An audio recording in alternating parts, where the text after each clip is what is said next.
బొలిశెట్టి శ్రీనివాస్ గారు నమస్తే అండి. నమస్కారం అండి. నమస్కారం. యా ఇప్పుడే మీరు మాట్లాడింది విన్నాము. రోజా గారు మాట్లాడిన దానికి కౌంటర్గా ఎంత మాట అనేసారండి ఒకసారిగా? నేనేమన్నానండి, అసలు మమ్మల్ని మాట్లాడే మాట ఏమైనా అర్థం ఉందండి? అసలు మేము ఆవిడకి పుట్టామా? అసలు ఏంటి మా వయసు ఎంత, ఆవిడ వయసు ఎంత? ఈయన మేమైతే గాలికి నెక్కలేదు. ఓ మున్సిపల్ కౌన్సిలర్గా, మున్సిపల్ చైర్మన్గా, ఒకసారి ఎమ్మెల్యే పోటీ చేసి ఓడిపోయి ప్రజల్లో ఉండి ఉన్న ఆస్తులు అమ్ముకుని ఇవాళ మళ్ళీ ఎమ్మెల్యే అయితే వీళ్ళతో మాట్లాడిపించుకుంటాక మేము నెగ్గామండి. మా కాన్స్టిట్యూన్సీ అడగండి, నేను గెలిచిన తర్వాత ఎంత ఆస్తి అమ్మాను, ఎంతమందికి ఏం పంచిపెట్టానో మీకు అర్థమవుతుంది. ఇలాంటి మాటలు మాట్లాడడం సంస్కారం కాదని చెప్తున్నాం. నేనేం అనలేదే. అంటే మమ్మల్ని నా కొడుకులు అంటే ఏంటండి? ఎమ్మెల్యే నా కొడుకులు అంటే ఎమ్మెల్యేలు అందరూ ఇవి పుట్టినట్ట? ఏం భాష అండి అది? అంటే మా వయసు కంటే చిన్నది కదా. రోజా మాట్లాడవలసిన మాటలు అయ్యి దాని మీద స్పందిస్తే ఎంత మాట అంటారా? అంటే నా కొడుకు అంటే అర్థం ఏంటి? ఆవిడ పుట్టినట్టే కదా. అంటే ఎంత పెద్ద మాట అది? ఎవరు పెద్ద మాట మాట్లాడారు చెప్పండి? గాలినా కొడుకులు అనేది ఎంత పెద్ద మాట మాట్లాడింది? గాలికి గెలిచామా?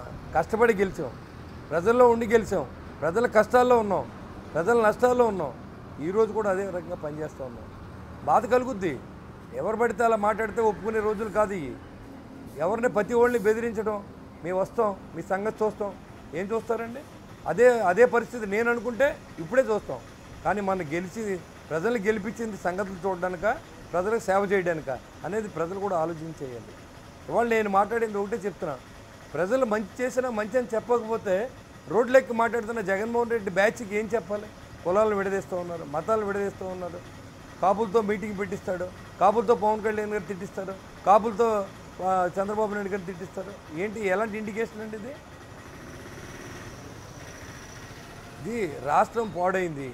రాష్ట్రం గురించి కలిసి పనిచేయాలి, రాష్ట్రంలో ప్రజలకు న్యాయం చేయాలి అనే ఉద్దేశంతో అన్ని పార్టీలు కలిసాం. ఖచ్చితంగా రాష్ట్ర ప్రజల కోసమే మనం పనిచేస్తాం. దీంట్లో కక్ష సాధింపులు ఏముండవు. ఏదైతే దోచుకున్నారో, మీరు దాచుకున్నారో, రాష్ట్ర ప్రజలను దోచుకున్న డబ్బుని ఇవాళ కేసులు పెడితే మామూలు కక్షకి బట్టి కేసులు పెడతా అంటున్నారు. అది చాలా తప్పు. ఏదైతే వాళ్ళు వివాదాస్పదంగా మాట్లాడారో, ఏదైతే ఆ రోజు పార్టీ ఆఫీసుల మీద దెబ్బలాటకి వెళ్ళారో, కొట్టారో, అలాంటి సందర్భాల్లో కేసులు పెట్టి ఉండొచ్చు తప్ప ఎవరి మీద, మా కాన్స్టిట్యూన్సీలో అయితే ఏ ఒక్కరి మీద నేను కేసు అమలు చేయించలేదు. మా కక్ష సాధింపులు అవసరం లేదు. పరిపాలన చేయడానికి ఓట్లు వేశారు, ఆ పరిపాలన చేస్తాం, మంచి చేస్తాం, మా పని మేము చూసుకుంటాం, వెళ్ళిపోతాం తప్ప వాళ్ళ నోరు కొవ్వెత్తి తిట్టవలసిన అవసరం లేదు. కొవ్వేస్తే చూస్తా కూడా ఊరుకోమని కూడా తెలియజేస్తూ ఉన్నాం. మీరు ఈ భాష ఇప్పుడు మాట్లాడితే మేము కూడా అదే భాష ఇంతకంటే దారుణంగా మాట్లాడే కెపాసిటీ మాకుంది. కానీ మా నాయకుడు గీత దాటకూడదు. మీరు చాలా జాగ్రత్తగా ఉండాలి. మీరు చాలా జాగ్రత్తగా ఉన్న ప్రెస్లో బాధ్యతగా మాట్లాడండి. బాధ్యతగా ఉన్న 100 సార్లు చెప్తున్నారు. మేము సంవత్సరం నుంచి వస్తున్నాం. ప్రతి ఒక్కటి మాట్లాడటం బయటకు వచ్చి మేము పని చేస్తున్నాం. ఓ పక్కన ఒకటొకటిగా ఒక విలేజ్కి వెళ్తే రోడ్లు లేదు, మంచినీళ్ళు లేవు. జలజీవన మిషన్లో మరి దాదాపు 25,000 కోట్లు ఇస్తే 200 కోట్లు పని చేయించారు మీరు. పైప్ లైన్లు వేయించలేదు, ఎక్కడా ఏది పని చేయలేదు, డ్రైన్ లేదు, రోడ్ లేదు, మంచినీళ్ళు లేవు, ఏమీ లేని పరిస్థితుల్లో రాష్ట్రాన్ని చెప్పి ఇవాళ నానా అవసరపడి చేయించినట్టు బిల్లులు ఇవ్వలేక అగచాట్లు పడుతున్న రాష్ట్రంలో మేము పరిపాలన చేస్తూ ఉంటే ఓ పక్కనే వీళ్ళు ఏంటండి ఏం చేయలేదు. మేము ప్రజలకు చెప్పండి. గడిచిన సంవత్సరంలో రైతులు నాటుకున్నాం, విలేజ్లన్నింటిలో కూడా పునఃపరిపాలన దిశగా నడుస్తుంది. గాంధీ గారి ఆశయాల మీద నడిపిస్తున్న పవన్ కళ్యాణ్ గారి ఆలోచనలు కూడా చూడండి. ఇవాళ ప్రతి విలేజ్లోనూ గ్రామ స్వరాజ్యం వచ్చే విధంగా పరిపాలన జరుగుతూ ఉంటే మరి ప్రతి ఓడి విమర్శిస్తూ ఉంటే మేము ఎంతకాలం నోరు మూసి కూర్చోవాలి? వీళ్ళు మాట్లాడి నిజం అనుకునే పరిస్థితి తీసుకొచ్చే విధంగా ఇప్పుడు ఈ సోషల్ మీడియా కానీ ఇప్పుడున్న కొంతమంది మీడియా నాయకులు కానీ ట్రై చేస్తున్నాం. చాలా బాధాకరంగా ఉంది. దాన్ని ఖండించడం తప్ప మాకు ఎవరి మీద ఎలాంటి కక్ష సాధింపులు ఉండవు. ప్రజలు ఓట్లు వేసింది గెలిపించడానికి, రాష్ట్రం అభివృద్ధి చేయడానికి, వాళ్ళ అభిలాష దిశగానే ఈ కూటమి పార్టీ తరఫున, జనసేన పార్టీ తరఫున నేను పనిచేస్తానని కూడా తెలియజేస్తాను. అంటే బేసిక్గా బొలిశెట్టి శ్రీనివాస్ గారు ఎప్పుడు మాట్లాడినా కూడా చాలా హుందాగా, గౌరవంగా మాట్లాడతారు. అలాంటిది ఫస్ట్ టైం మీ నోటి వెంట నుంచి అంతటి ఆగ్రహం, అంటే రోజే ఆడదా మగదా అనే పదం మీ నోటి నుంచి వచ్చినప్పుడు సహజంగా ఏమనిపిస్తుందంటే ఆకు ముళ్ళు సామెత, ఆకెళ్ళి ముళ్ళు మీద పడ్డా, ముళ్ళెళ్ళి ఆకు మీద పడ్డా కూడా చిరిగేది ఆకే అన్నట్టుగా ఇక్కడ ఆడవారిని విమర్శించారన్న అపవాదు, ఒక మాజీ మంత్రిని పట్టుకుని ఇలాంటి మాట అన్నారన్న అపవాదు మీకే ఎక్కువ ఉంటుంది కదా అంటున్నాను నేను. నాకేముంటుందండి ఇప్పుడు నేనంటే మా అమ్మకి మా నాన్నకి నేను ఒకరికే పుట్టాను. నా జన్మనే అవమానించి మాట్లాడినప్పుడు నేను ఎవరిని స్పేర్ చేయను. నా కొడుకు అంటే అర్థం ఏంటండి? మిమ్మల్ని ఆ భాష వాడితే మీరు మాట్లాడకుండా కూర్చొని పూజ చేస్తారా ఏంటి?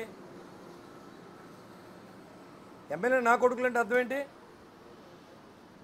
నేను మాట్లాడిన దానికంటే పెద్ద మాట మమ్మల్ని మాట్లాడింది. Yes sir, seriously objectionable. మీరు అన్నారు కాబట్టి చెప్తున్నాను. నా కొడక అంటే నేను కూడా ఎట్టి పరిస్థితిలో ఊరుకోను.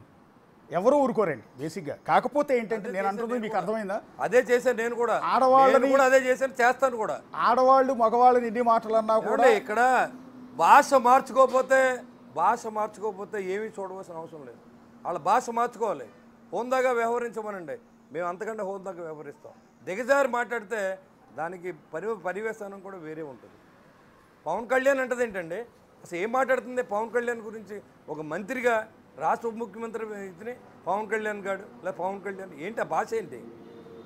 అంటే బాధ్యతగా ఉండమంటే నెగ్గితే మీరేమన్నా పడాలా? మేము అవసరమైతే రాజకీయాలు వదులుకుంటాం, కానీ మాట పడం. మా జన్మతో మాకు వచ్చింది, మేము ఎప్పుడు మారం, సచ్చిదాకా ఎలాగ ఉంటాం. జాగ్రత్తగా మాట్లాడమని చెప్తున్నాం. ఇప్పుడు కూడా హెచ్చరిస్తూ ఉన్నాం, మీరు జాగ్రత్తగా మాట్లాడండి, మేము జాగ్రత్తగా మాట్లాడతాం. హోందాగా వ్యవహరించండి, మమ్మల్ని తిట్టకండి. మేము తప్పు చేస్తే మీరు నిలబెట్టి అడగండి, సమాధానం చెప్తాం. చట్టాన్ని తయారు చేసేలో భాగస్వాములు ఉంటే సభకు రండి, మీ దగ్గర 11 మంది ఎమ్మెల్యేలు, హోందాగా వ్యవహరించండి. అంతేగాని ఎవరిని పడితే ఆడి నోరుకొచ్చినట్టు మాట్లాడి రెచ్చగొట్టి రాష్ట్రాన్ని అధోగతి పాలు చేయాలని ఆలోచనతో ప్రయత్నం వైసీపీ నాయకులకు చెప్తున్నాను నేను. మళ్ళీ మీరు బాధ్యత గల పౌరులుగా ఉంటే ఆంధ్ర రాష్ట్రంలో అందరూ కలిసి పరిపాలన చేద్దాం. మంచి సలహాలు ఇవ్వండి, మంచి చేయించండి, సభలో మాట్లాడండి, తప్పులేదు. సభకు రారు, బయటకు వచ్చి ప్రెస్ మీట్లు పెడతారు, మీకు హక్కే ఉంది. మిమ్మల్ని 11 మంది ఎన్నుకున్నారు కదా, మీరు రావాలి కదా. మొత్తం మానేసి బయట మమ్మల్ని తిడతారు, పవన్ కళ్యాణ్ గారిని తిడతారు, డిప్యూటీ సీఎం అని తిడతారు, లోకేష్ గారిని తిడతారు. ఏంటి ఇంకా దానికి పద్ధతి లేదా ఇంకా మాట్లాడడానికి? అంటే ఇక్కడ శ్రీనివాస్ గారు మిమ్మల్ని ఏదో తప్పు పట్టే ఉద్దేశం, మీరు అన్న మాటలు కరెక్ట్ కాదనే ఉద్దేశం నాది కాదు.